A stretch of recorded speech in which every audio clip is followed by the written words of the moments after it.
बिस्मिल्लाहिर्रहमानिर्रहीम। आज इंतहाई इंफॉर्मेटिव वीडियो जो कि स्टूडेंट्स के हवाले से है।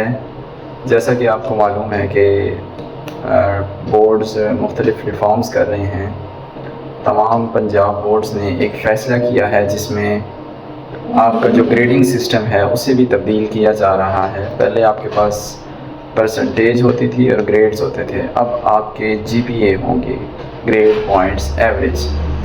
तो पर सब्जेक्ट आपको मेहनत करनी पड़ेगी और उसके मुताबिक आपके ग्रेड लगेंगे हर सब्जेक्ट में और फिर उन्हें टोटल किया जाएगा। तो ये एलामिया तमाम बोर्ड्स की तरफ से जारी किया गया है जो कि इम्प्लीमेंट होगा 2024 में ही। तो इसमें क्या किया जाएगा, हम चलते हैं बोर्ड पे।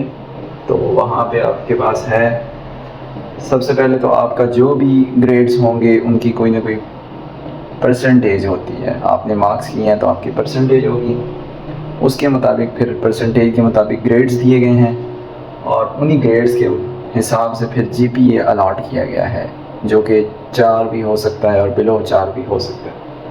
तो पहले हम इन तीनों को ऑब्ज़र्व करें। तो अगर आपके सब्जेक्ट में किसी एक सब्जेक्ट में परसेंटेज है 94 से अबव, यानी कि 95, 96, 97, 98 और 99%, तब आपके ग्रेड होंगे A++ और A++ वाले को 4 GPA दिया जाएगा। कितना GPA दिया जाएगा? 4 GPA दिया जाएगा, इसे याद रखिएगा। अब अगर फॉर एग्ज़ाम्पल एक सब्जेक्ट में आपने 95 मार्क्स लिए हैं तो आपका GPA 4 होगा और आपका ग्रेड A++ होगा। इसी तरीके से अगर 90 से 94 होगा तो ग्रेड A+ होगा और इसे GPA इसमें से 2 लेस कर दिए 3.8 हो जाएगा। और इसी तरीके से अगर आपने मार्क्स लिए हैं 85 to 89% किसी सब्जेक्ट में तो उस सब्जेक्ट का ग्रेड आपका A होगा और आपको GPA 3.6 दिया जाएगा। तो सेम इसी तरीके से स्केलिंग 80 to 84 के लिए B++ है 3.4। अगर आपके मार्क्स हैं किसी सब्जेक्ट में 75 to 79% तो उसके लिए B+ ग्रेड दिया जाएगा और 3.2 उसका GPA होगा। और इसी तरीके से 70 to 74 के लिए भी B है और 3.0, 60 to 69 के लिए, अब यहाँ पे 4 के बजाय 9 या 10 का गैप आ गया, 60 to 69 के लिए 2.5 और C ग्रेड। और 50 से 59% अगर आपके सब्जेक्ट में नंबर हैं तो D ग्रेड और 2.0। अब ये आखिर वाले और तलब हैं कि आपके पास 40 to 49 अगर हैं तो 40 to 49 के लिए E है और आपको पास कर दिया जाएगा। क्या कर दिया जाएगा? पासिंग ग्रेड्स हैं ये आपके, और GPA आपको सिर्फ 1 दिया जाएगा।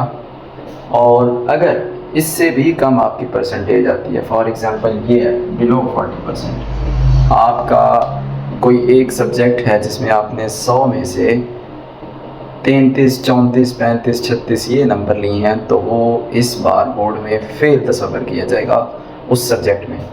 तो आपका उसके लिए ग्रेड F भी हो सकता है, U भी हो सकता है, और ये फेलिंग ग्रेड है।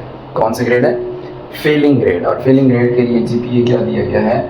0, और वो फेल होगा उसे दोबारा उस सब्जेक्ट को क्लियर करना होगा। इसे आप एक मिसाल से समझ लें, आपके लिए इंतहाई आसानी से अंडरस्टैंड करवाने के लिए एक मिसाल ली गई है। मिसाल के तौर पर एक कोई स्टूडेंट है FSC पार्ट 1 या 2 का, तो उसने ये सब्जेक्ट पढ़े हैं English, Urdu, physics, math, chemistry, तर्जुमातुल कुरान और इस्लामिक स्टडी। टोटल आपके 7 सब्जेक्ट हैं। अब हो सकता है कि इंग्लिश में उसने 3.6 GPA लिया, यानी कि उसके नंबर हैं 85 to 89%। 100 में से उसने 86, 87 मार्क्स अगर लिए हैं तो उसका GPA क्या बनेगा इसमें? 3.6, और उसे क्या ग्रेड दिया जाएगा?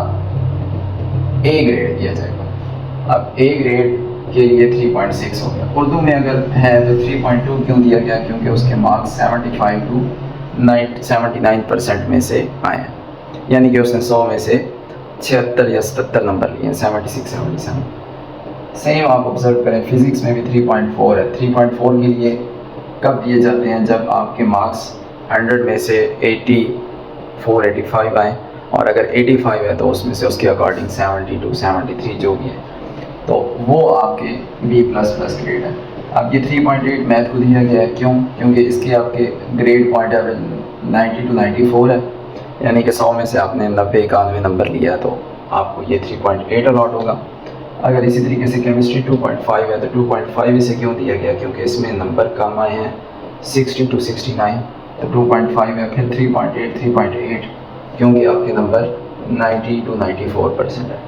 अब ये सातों सब्जेक्ट के ग्रेड्स भी आ गए और ये उनका GPA भी आ गया।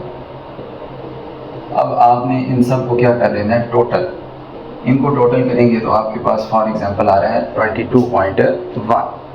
अब ये टोटल जो आया है इसे टोटल सब्जेक्ट में डिवाइड करना है। तो सब्जेक्ट कितने थे, 1 2 3 4 5 6 7 सब्जेक्ट आपने पढ़े।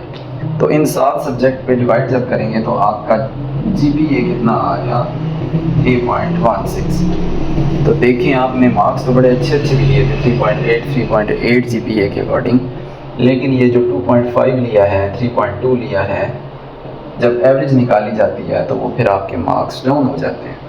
ओके, तो इस बात को अंडरस्टैंड करना है आपने कि आपके पास GPA लूज़ हो जाएगा अगर एक भी सब्जेक्ट में आपके मार्क्स कम आएंगे।